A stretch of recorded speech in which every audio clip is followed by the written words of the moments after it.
कभी कभी किसी किसी परिवार में कोई ऐसा व्यक्ति होता है जिसकी वजह से पूरे परिवार पर आने वाली आफत टलती रहती है।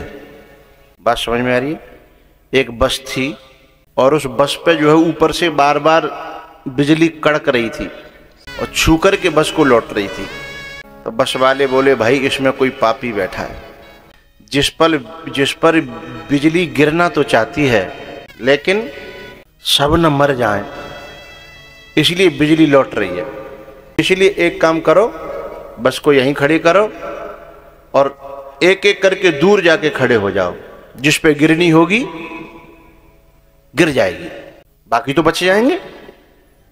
एक एक करके दूर जाएं, बिजली कड़के, लेकिन कुछ हो नहीं। बोले ये पापी नहीं था, निकल आया।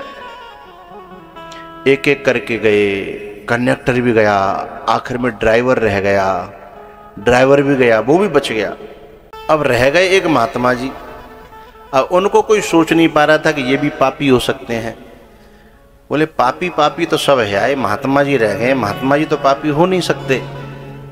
पर बोले फिर भी महात्मा जी, महाराज जी आप एक काम कृपा करो, आप भी ने एक नीम को छुआ, शायद।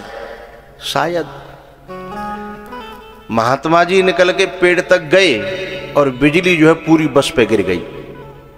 वो सोच रहे थे कि बिजली वहां गिरेगी जहां एक एक करके जा रहा है, और हुआ ऐसा कि महात्मा जी की वजह से, महाराज जी की वजह से पूरी बस बची हुई थी और उन्होंने जैसे उनको बस से निकाला, पूरी जो बस थी ना वो सुपड़ा साफ हो गई। ऐसे ही कभी कभी परिवार में कोई ऐसा व्यक्ति होता है जिसकी वजह से परिवार पर कुदरत के कोप से पूरा परिवार बचा रहता है, और जब तक ठाकुर जी उसे निकाल नहीं लेते, वो निकल नहीं जाता तब तक उस पे वो आक्रमण नहीं कर सकते।